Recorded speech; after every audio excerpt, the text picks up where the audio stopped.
Assalamu alaikum. Mbokk yeeg xarit yi maa ngi leen di ziar di leen nuyu tey si talaata ji di 24 octobre 2023 amoon mbégte indilaat leen tey sunu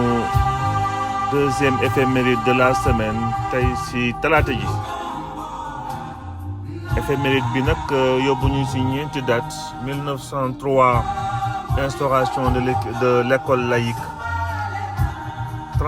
création de l'ENSEPT en 1979, 98 benn xew-xewu Jeanne d'Arc de Dakar ba 2013 ouverture benn conférence de chefs d'État de Lioma. Donc ñu commencé sunu premier élément bi tey di 24 octobre 1903 ginnaaw benn lettre circulaire datée du 14 février de la même année donc 1903 bi nga xam ni le gouverneur des colonies Gaston Doumergue bi mu adressé woon gouverneur yi yëpp mu leen di ñaax mu leen di demander ñu soppi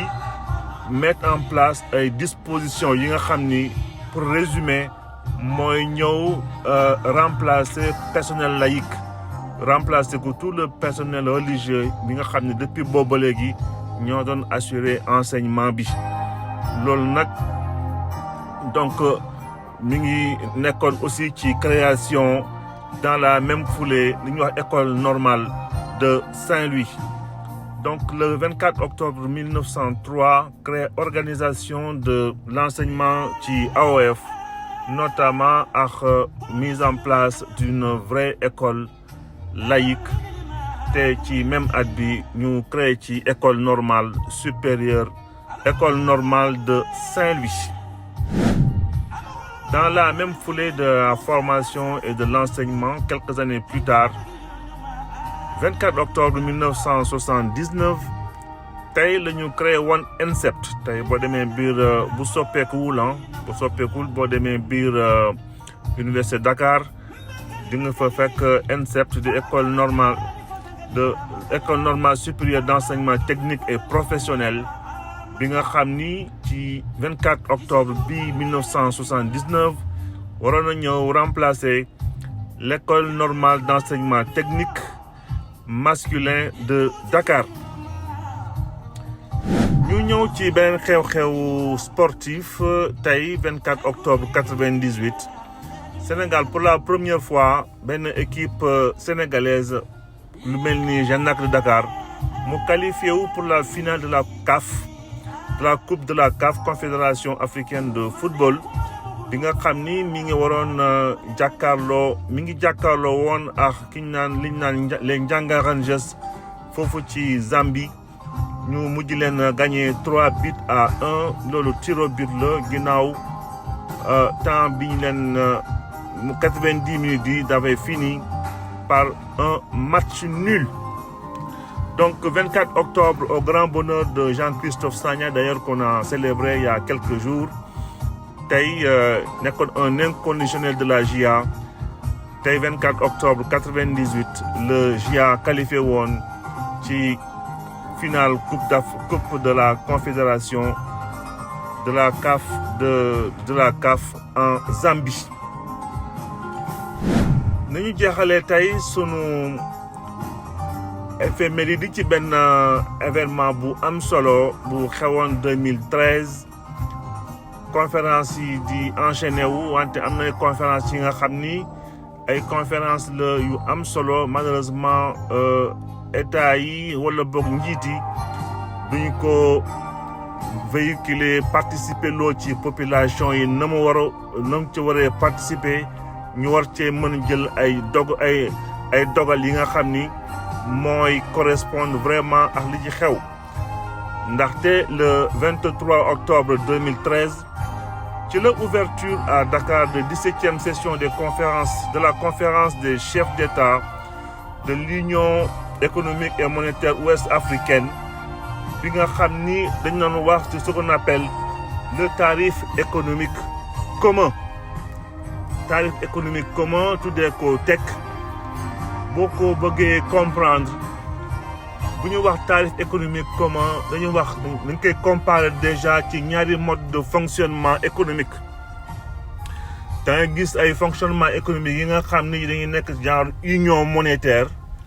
ak beneen fonctionnement économique nga xam ni dañuy nekk ci zone de libre échange ñi seq union monétaire seq aussi zone de libre échange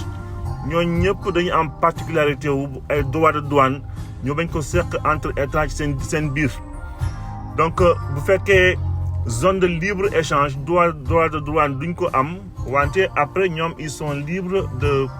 gérer le droit de douane ci yeneen pays yoo nga xam ni c'est des pays non membres de la zone de libre échange. À l'inverse zone de fi ñu wax union monétaire zone boobu du ñu am non seulement du ñu am ay droit de douane ci seen entre état wante li ci particularité mooy dañ ci yokk ce qu'on appelle les TEC di tarif économique commun bi nga xam ni ci seen biir li ñuy commercer ci seen biir ñoom duñu ko fay wante lépp lu état étranger ñëw di jënd ci ñoom dañuy harmoniser prix yi.